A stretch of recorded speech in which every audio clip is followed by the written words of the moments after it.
Le plongeon permet de maîtriser son corps dans 3 milieux, terrestre, aérien, aquatique. C'est une école de coordination et de contrôle de soi, de maîtrise du stress, lié à la peur et à la prise de risque. Il concourt au développement des habiletés motrices. Kristen, Marie-Pauline, Brice, Romuald et Valentin ont obtenu leur test de sauvetage. Ils souhaitent montrer leurs compétences pour obtenir leur passeport de l'eau. Aussi, ils se présentent au test de plongeon. Ils vont réaliser un total de 8 tâches. Les 4 premières exécutées au sol doivent être enchaînées. Cet enchaînement met en évidence la maîtrise des différents éléments et le sens du rythme. La totalité du parcours doit être effectuée conformément aux critères d'évaluation définis dans les textes. Le plongeur sera invité à se présenter de nouveau au test dans les cas suivants. Oubli d'une tâche, mauvaise exécution d'une ou plusieurs tâches.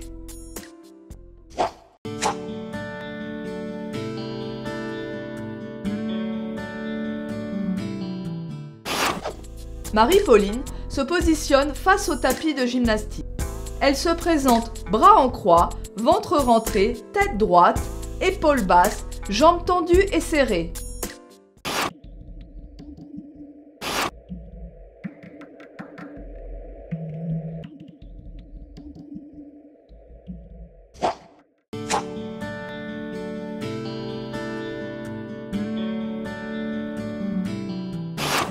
Brice réalise 3 sauts avec cercle de bras. La prise d'impulsion doit être franche et dynamique. Les pieds décollent du sol. Le corps est en extension complète jusqu'à l'extrémité des pointes de pied. Le corps est aligné et gainé. Ce saut est coordonné avec le cercle de bras vers l'arrière pour augmenter l'amplitude de l'élévation. Les 3 répétitions sont enchaînées et dynamiques. La réception maîtrisée.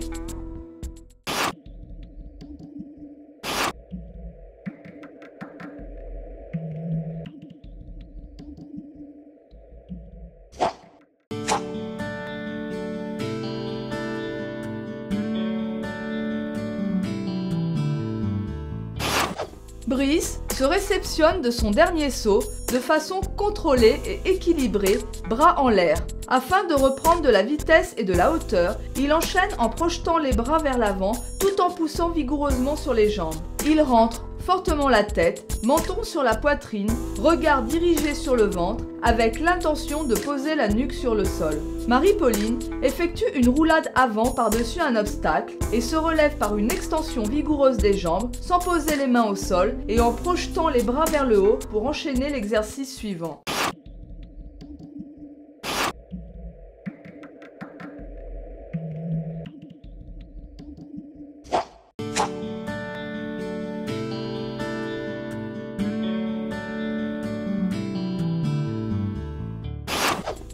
Valentin fait une impulsion franche et dynamique. Les pieds décollent du sol. Le corps est en extension complète jusqu'à l'extrémité des pointes de pied. Le corps est aligné et gainé. Ce saut peut être coordonné avec un cercle de bras vers le bas et la gauche, ce qui lui permet de réaliser une demi-vrille. La réception est équilibrée et contrôlée.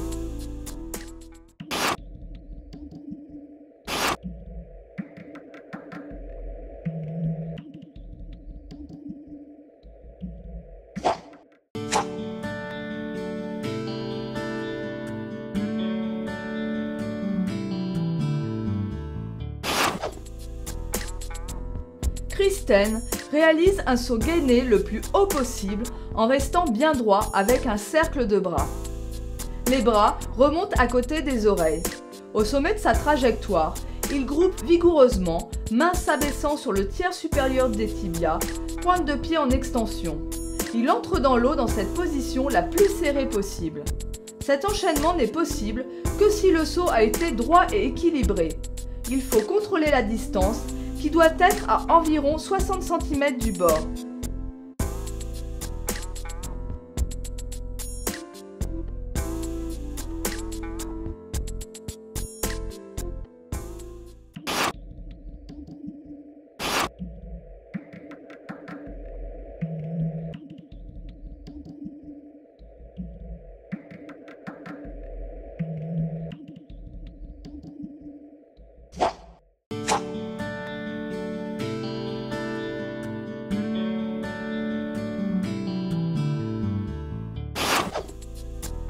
Valentin et Marie-Pauline se placent au bord du bassin, en position accroupie, les orteils accrochés au bord, face à l'eau, bras à la verticale à côté des oreilles.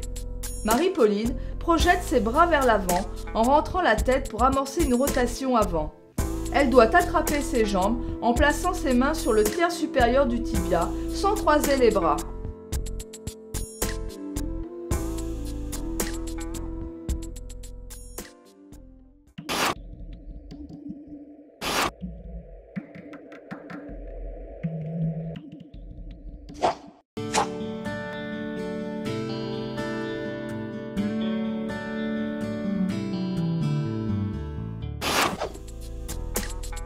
Valentin est en position de départ et place ses mains et ses bras pour protéger sa tête lors de l'entrée dans l'eau.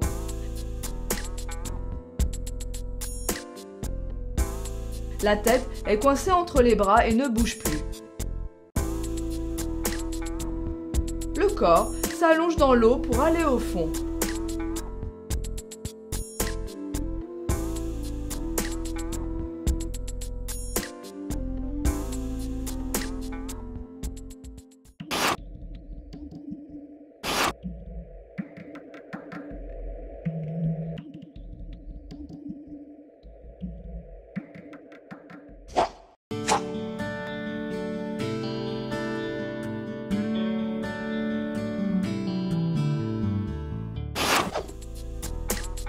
Depuis la position de départ très groupée, une poussée vigoureuse sur les jambes coordonnées est exécutée.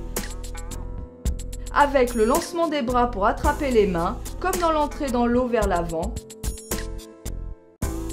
L'extension de la nuque vers l'arrière pour que le regard se porte sur les mains.